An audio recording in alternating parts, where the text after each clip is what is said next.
Talking F1 with Steve, Neil and the Gov. Hello again, my friends, and you are my friends, and welcome to your Wednesday Talking F1 Pit Stop. That's right, the show for the fan of F1 by the fans of Formula One, the show that puts you in the driving seat and lets you set the direction and the narrative and the talking points and everything else for the next 20 to 30 minutes. Obviously, it's a Wednesday. It's now 1921, and we're going to take a look back before we look ahead to the weekend's driving action. Singapore, the wait for Verstappen continues. I'll grab the lads' thought on Verstappen's race. Will he do it in Japan? Obviously, Perez won at the weekend. So many things to unpack. But as always, we can't do these shows without you, the fan of Formula One. So get involved in the live chat. If you're watching on catch up on YouTube and there is no live chat, then please do leave a comment. We all love to read those comments. Hit the like button as well while you're there. And you can find this show on podcast platforms. Search Talking Formula One. That's that done and dusted. I'm the Gov, and this is our aficionado. The aficionado, Stephen Thompson. No, I think Bottas he'll be the one to really hold out. Good afternoon, good evening, Mr. Stephen Thompson. How are we, sir? I'm very well. How are you? I'm not too bad. Not too bad at all. Looking forward to seeing where the next 20 to 30 minutes takes us in the Formula One schedule. I want to start things actually, though, with the driver market. I know we've spoken about it a couple of times over the last couple of weeks. Mm-hmm. I want to talk about Team Haas. Obviously, Magnussen will be driving for them next year. Who partners him? We don't yet know, but they have whittled down a couple of the contenders. So I want to know what you think. Yeah, from what I've seen, obviously Magnussen, as you say, is confirmed. But you've got one seat and plenty of other drivers. So you've got people. Mick Schumacher is obviously still in contention. He is. Daniel Ricciardo. You've got drivers like Nico Hülkenberg, you've got Antonio Giovinazzi. And that's it. So that's a good selection of drivers there. You know, if I was Haas, I wouldn't be thinking that there's a particular weak link there. You know, you've got a strong lineup. Obviously, Daniel Ricciardo is a race winner. Yes. He is a very, very good driver. Nico Hülkenberg is incredibly consistent. He's yet to, in his long F1 career, he's yet to get a podium. He's never really shown the top teams that he can be a top driver, but he's always that sort of Mr. Consistent. Yeah. Antonio Giovinazzi, I think, would probably be maybe the least desirable, personally, I would say. Still a good driver on his day, but he failed to really take the fight to a retiring and probably quite unmotivated Kimi Räikkönen.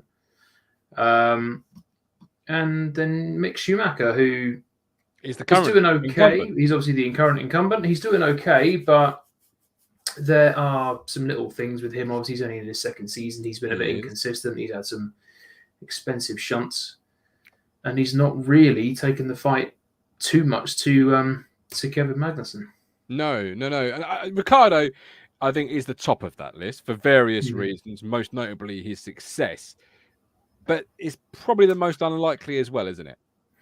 Yeah. If you look at it I'll put my Daniel Ricciardo fan glasses on and say I think he would be the top of the pile because, he's the most experienced. He's the rate. Well, I suppose he is. He's been in F1 a long. 2011, his first season. Hülkenberg's first season was 2010, but he had a couple of years out. So Ricciardo, very, very consistent, very quick. Obviously, a race winner. He's worked with some of the top teams like Red Bull. But would he want to go there? You know, this is it. 8 race wins, 32 podiums. You know, that's a little bit of. Surely Danny Ricciardo's looking at either going to a contender or a top team, or certainly a team on the periphery of the top 3 or 4, or having a year out. I can't. Is this a case of Haas needs him more than Ricciardo probably needs Haas at this point? Yeah, I would say so. It's quite tricky, isn't it? I mean, a big part with Ricciardo, he's on a lot of money at McLaren. You know, they paid a lot of money to get him there from Renault, who also paid him a lot of money. And you go to Haas, a team with a fraction of that budget, they're not going to be able to pay him the same as what he's on at now at McLaren. So can he swallow his pride and take a seat further down the grid? Is he going to want to? I doubt it. He could. He's not ruled out a sabbatical coming back in 2024, hopefully with a team higher up the grid. But if rumours are to be believed, then he could be going to another top team as a reserve driver. He's not ruled that out either. A team like Mercedes as a reserve driver. Makes sense. And they've already got their reserve drivers. They've got people like Esteban Gutierrez, Stoffel van Dorn. There's people around there who could be reserve drivers as well. It's a really tricky one, the Ricciardo situation. I honestly can't decide where he's going to be next year. I know where I'd want him to be, but which is at Williams. But there's no chance of that. Well, not if we're probably for the same reasons we're discounting Haas, right? Yeah, it's going to be a hell of a drop down the grid. It's going to be an even bigger drop than Haas. As much as I love the Williams team, they are realistically they're the slowest team on the grid. Is he going to want to drop from what is a quick team that he's failed to really maximize, I suppose, to the slowest team on the grid who can only offer him a fraction of what McLaren are paying him? Unless Williams have got something really, really insane in the bag, and Jos Capito has said, look, we are going to be fighting for points regularly next year. I can't see him, in rose tinted glasses, I'd love it, but it's not going to happen. So if we take him away, that leaves two outside drivers to come in, possibly, instead of it being given back to Mick Schumacher. You've got Nico Hulkenberg, who obviously held talks with Gunther Steiner, but couldn't agree a term a while ago now. Or you've got Antonio Giovinazzi, who has raced in Formula E last year, having taken the year out of Formula One, but he's 5 races with one of the Alpha teams. Was it Romeo? Yeah, he raced with Alfa Romeo. Yeah, very strong. So on that basis, Hulkenberg, Giovinazzi, who would be your preference? Hulkenberg. And again, not just because I'm a Hulkenberg fan. I think Hulkenberg is the more consistent. His first season was way back in 2010 now with Williams. So I've always liked him because he drove with Williams. If you make your debut with Williams, I'm a fan. He had a season at Williams. They bumped him out for Pastor Maldonado. Stupid decision, but the team needed money. And then he found a sort of long-term seat at Force India in Sauber over the next few years. He gained a reputation. He's got the record now for the most starts without a podium. It's a pretty unenviable record, really. No one's going to be proud to have that record. He has had the car to do so on a few occasions. He was teammates with Perez and he got podiums in the same car. Hulkenberg has blown it a couple of times. Brazil 2012 sticking out in my mind. But I would still lean towards him because I feel he is more consistent. He is very good at setting up the car. He's got a great feel for it.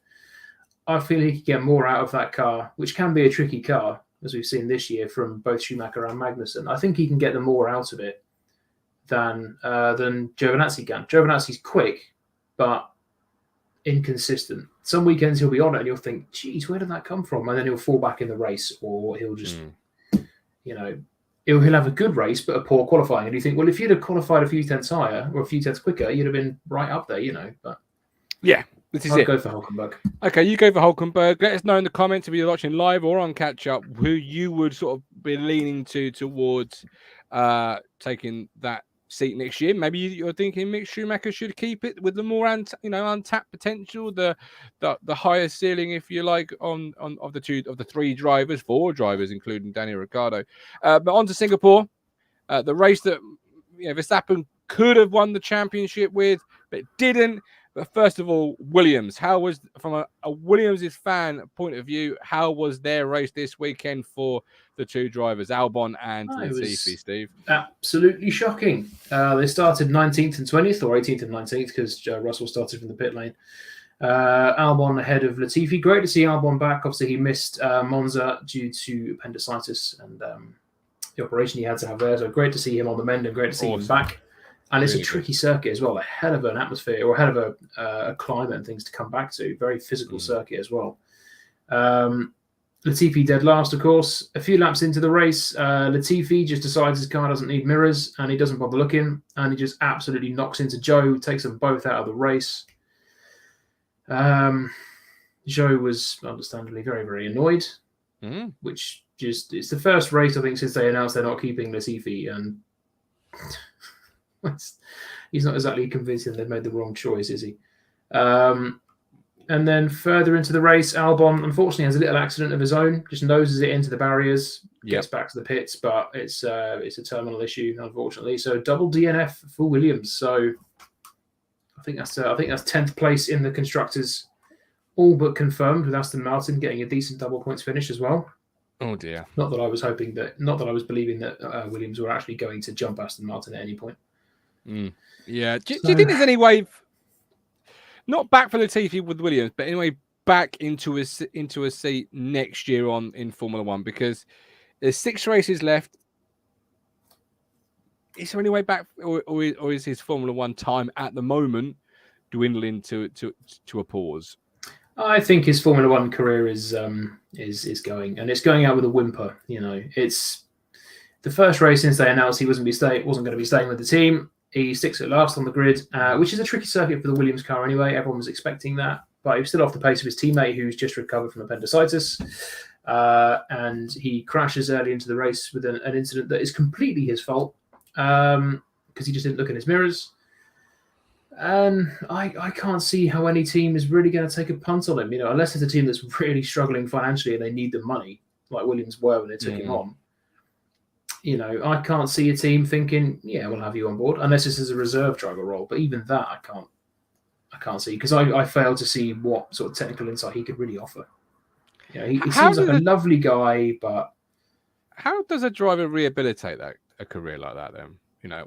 Or is there any way back ever? Is it spot duty like Hulkenberg, where you come in, you do really well, you put yourself back into the shop window, you do it again, and then you start to be involved in the conversations? Or how does a driver who's got as limited success as obviously he's had sort of put them, rehabilitate their F1 career?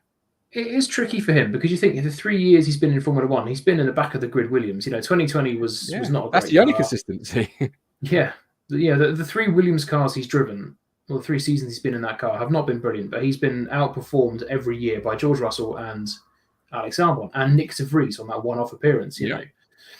So that is tricky, because if you look at someone like Hulkenberg, who's been out of it for a while, and you think, right, well, why should we give him the seat? Because he's been very comparable to his teammates in every season he's been in Formula One. He was very good against Rubens Barrichello in his first year, who was a very seasoned driver by that point in the end of his career. Multiple race wins with Ferrari and Brawn, a championship contender on more than one occasion. And alongside Sergio Perez, he matched him well as well. Or you've got Nicholas Latifi, who has failed to maximise that car, which hasn't been great anyway. Yeah. But Albon's been regularly getting into Q2, and George was doing the same and getting points. And he's just been consistently out in Q1, and I think he's only had a couple of points finishes. One was Hungary last year, where Bottas went bowling, and then the following race in in Monza. Belgium. One of the races. One of the races. He only had 2 laps behind a safety car. So, you can't really. You can't argue why he should have the seat over anyone else. This is it. So, just to put a little bow on that little segment, Latifi did say, "I do understand the decision. At the end of the day, it's a result-based industry, performance-based industry, and this year it didn't work out for many different reasons. I've spoken about some of the struggles I had earlier this year. Some things in my control, some things out of my control. That's always how it's going to go in this sport. I just didn't get the results that were needed." Talking about results, Scruffy race in Singapore for Mercedes. Talk to me about the boys. Well, Gino says, what is Steve's take on the Hamilton nose stud fiasco? I didn't know there was one, Steve. Yeah, he got fined because he had a nose stud. Oh, okay. It's ridiculous. Has he always had that? Well, for many years. He always comes in. He's got quite a lot of jewelry. Obviously, he's got ear piercings, nose piercings. He has the chains on and everything. And obviously, you don't race with all the chains on, but. Yeah, it's just ridiculous. You can't fine a guy for no, it's individuality. We don't like that. I don't see why they can fine him for this little nose stud. It's not like he's coming in absolutely draped in gold and silver everywhere, and he's going to get in the car wearing it. It's absolute rubbish. Well, this is it. But there we go. So, how was his race though? Let's start with Hamilton. How was his race? His race was pretty poor as well. Well, mind you, qualifying, he started 3rd on the grid. which the first time this year he started in the top 3, and everyone's saying, "Oh, here we go. This could be on." Carlos Sainz got past him at the start because that Ferrari was looking good, at the weekend. Hamilton, unfortunately, could never really mount a challenge, and there were a couple of very uncharacteristic, unforced errors from him. He lost it into one of the barriers and nosed it into the barrier, so he needed to come in for a change there. And then later on in the race, great fight with Vettel, Hamilton, and Verstappen, 3 world champions all fighting together, which was incredible to watch. Vettel in the Aston Martin doing a great job of defending against Hamilton in the Mercedes, Verstappen obviously Red Bull. And Hamilton went for a move, locked up, and lost out to Verstappen. So he ended up finishing behind Vettel and Verstappen. Yeah. Verstappen got Vettel in the end as well. So it was an uncharacteristically error-strewn race from Lewis, which was surprising, because if you see you don't often see Lewis Hamilton making mistakes. If he's retiring from a race, it's usually the car letting him down. Is that because he's pushing for the result? He's as you continuously push on the envelope and you continuously try and chase the result, obviously the more mistakes that there are to be made. I think the second one where he locked up behind Vettel was that sort of thing. He was pushing quite hard, but the first one, I don't think it was necessarily 100% that, because we saw lots of other drivers, locking up and sliding off because conditions were tricky. Albon did the same thing, Tsunoda did the same. But again, those two are, relatively inexperienced in comparison to Hamilton, who's been around for a long, long time.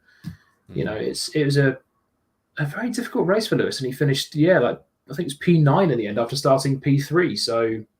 Yeah, not something we're often used to with Hamilton. A couple of comments coming in. We've got Metal Jays. I think Ricciardo taking a sabbatical is risky with the intention of getting back into Formula One. I know several drivers have, considering his downwards performance trend. He thinks he should swallow his pride and take a pay cut with the lesser team, hoping he can turn things around. You agree with that? I agree, 100%. I mean, if you're a Fernando Alonso, a sabbatical is a great idea, because he did. He took a sabbatical out of F1. He came back in 2021 with Alpine. After, I think, 2 years out with McLaren, after what he left McLaren at the end of 2018. That's okay, because you're Fernando Alonso. Michael Schumacher retired, then came back in. You're Michael Schumacher. You're multiple world champions. You've got so many race wins between you. Ricciardo, 8 race wins, and the past couple of years, apart from Monza last year, have not been great, So you think, well, why should we take him on now? He's been out for a year for a start. Why should we take him on? Well, we can take on this guy who's younger, more promising, and is sort of fresher, I suppose. So, swallow your pride, come to Williams. Do it.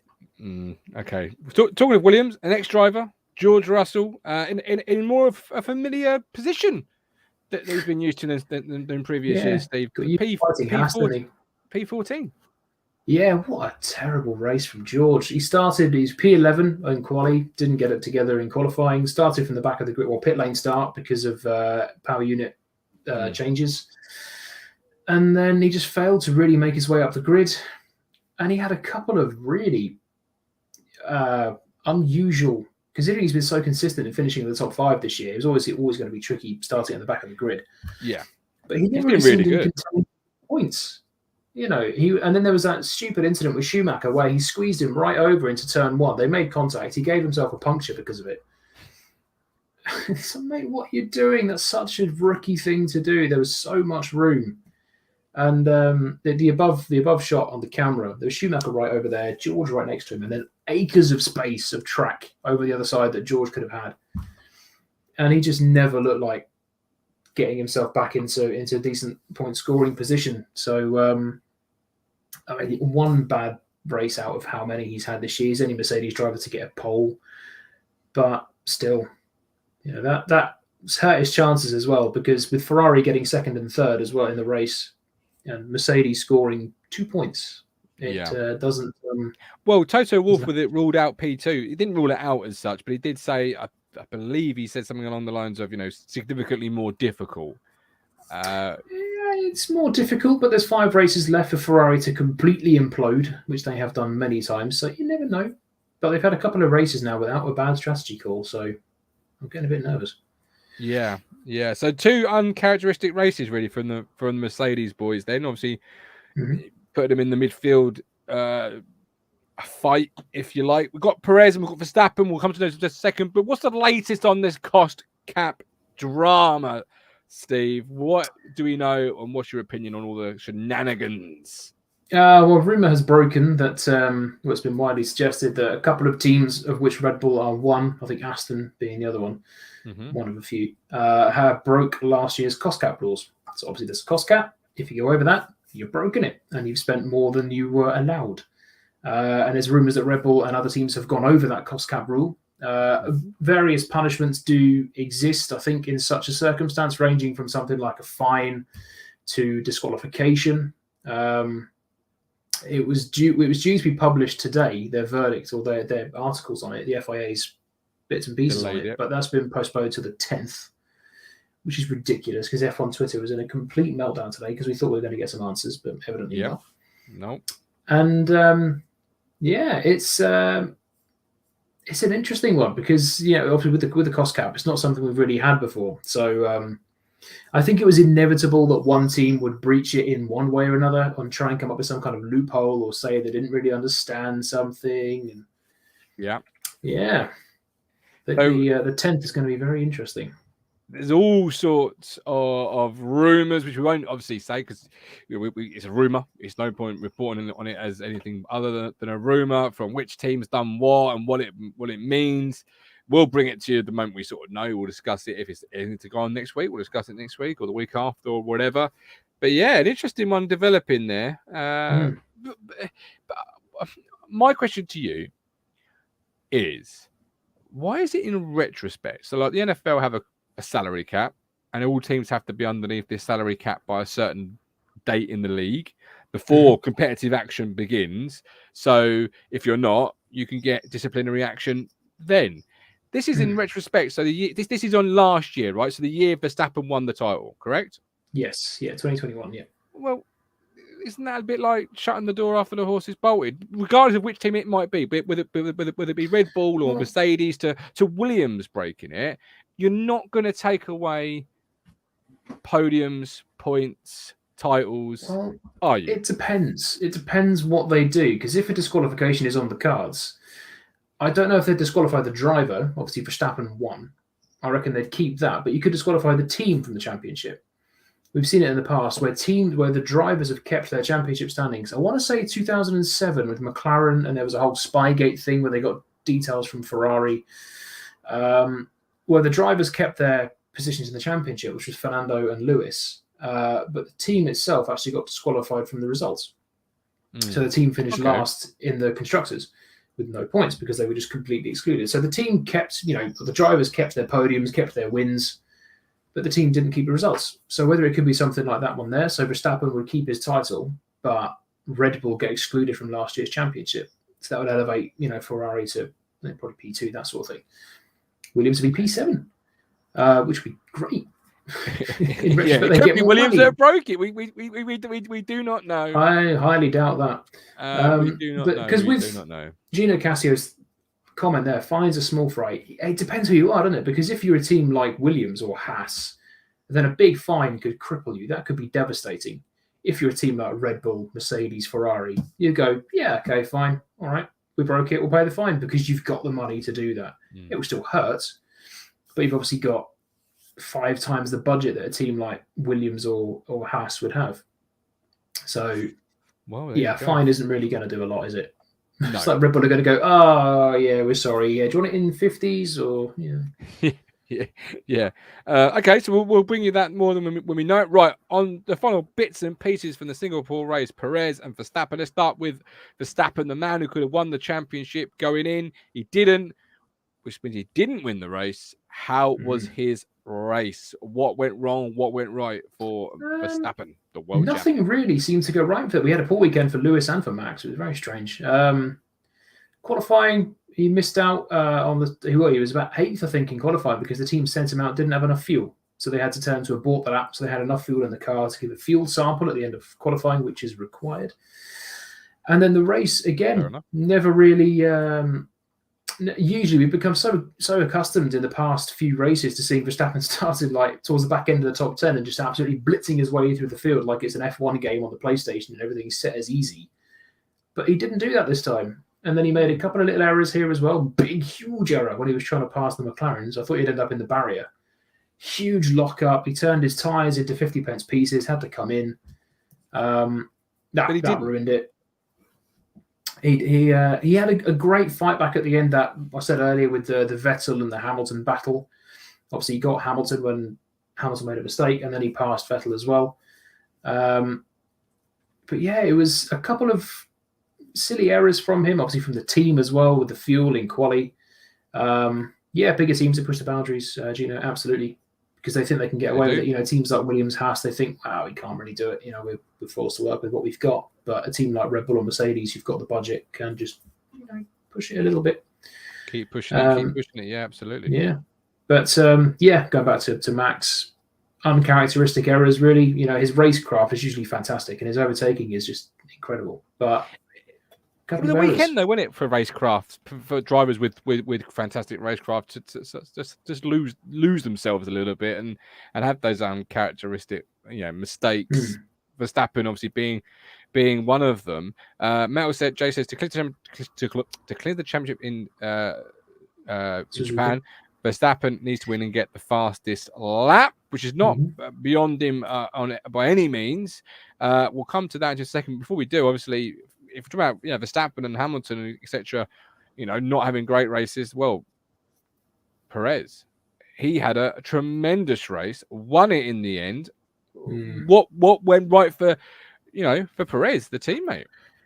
He silenced his critics this weekend. 0.02 of a second off pole position, and then the start was just absolutely incredible. He had for what you saw on the screen, a slightly slower reaction time than Charles Leclerc, but then Leclerc got a bit bogged down, and Perez just got past him, and then he never got past again. Leclerc hadn't got an answer to him. He kept dropping back, and even though he closed the gap towards the end of the race, Perez managed it well, pulled out a good lead as well. The only blot on his copybook, obviously, was the penalties after the race, which one he got a reprimand for, one he got a 5-second penalty, but he did obviously keep the victory over Charles Leclerc. That was stupid from the FIA. Oh yeah, we'll decide it after the race. So after he's been on the podium, he's sprayed the champagne, he's got his trophy, we'll then decide what penalty we can give him. Stupid from the FIA, but luckily he kept his victory because it was a great race from him. His best. What would you like to see him do there? Well, decide it there and then. You've got the FIA. They've got all the camera angles. They've got all the resources they need. They've got all the data. They've got everything they need to decide whether this deserves a penalty, and if it does, what penalty it deserves. They decide many penalties over the course of a race weekend, usually.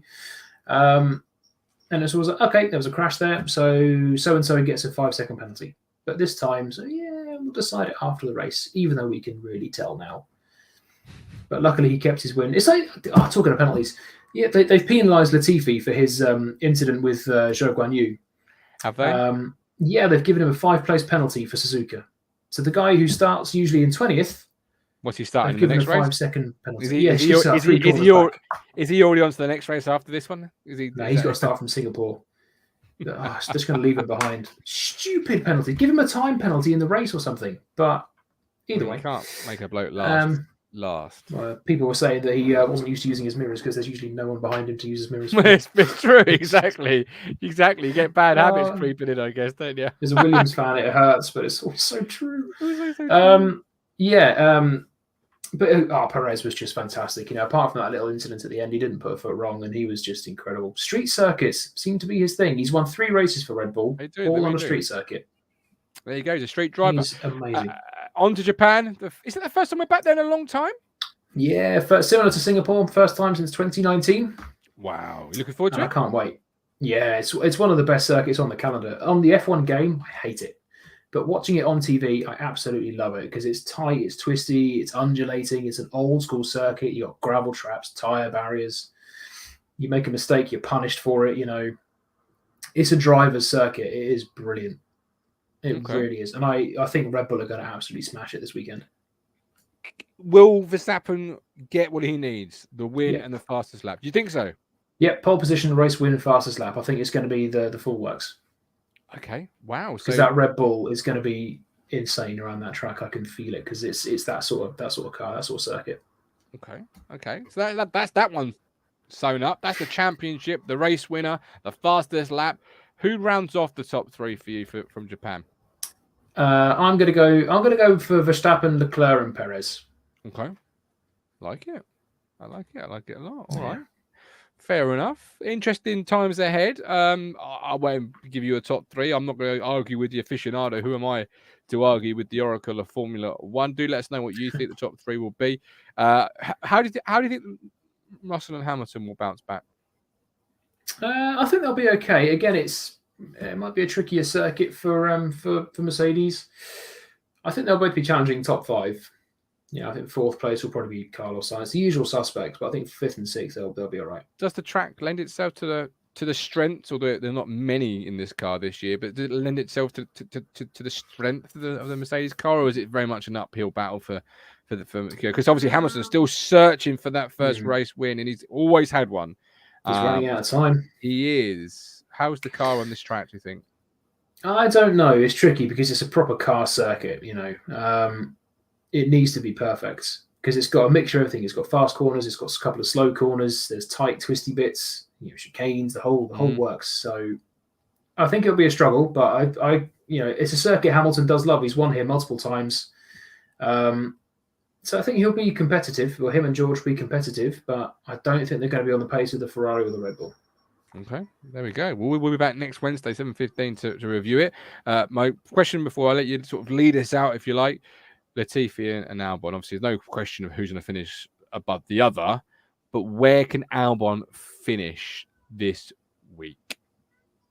I think he's going to be about P12, P13. I don't think it's going to be points, unfortunately. Not sure it's the sort of circuit that will suit the Williams. It's got a couple of straights, and that Williams is quite slippery, but it's the little twisty bits in between. Yeah, the figure of 8 circuit, as Metal Jace says in the chat there. Over to you, Steve.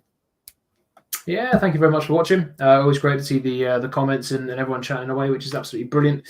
So you can enjoy the Japanese Grand Prix. Starts really early, so lights out at 6 a.m. on Sunday morning, which I shall certainly be up for, and got a cup of coffee and a dressing gown on, so I can't wait for that. But we will see you next Wednesday at 7:15. Obviously, we'll know, hopefully, what's going on with the FIA and the cost cap, and most likely we'll be seeing a new world champion. Well, time will tell. See you then.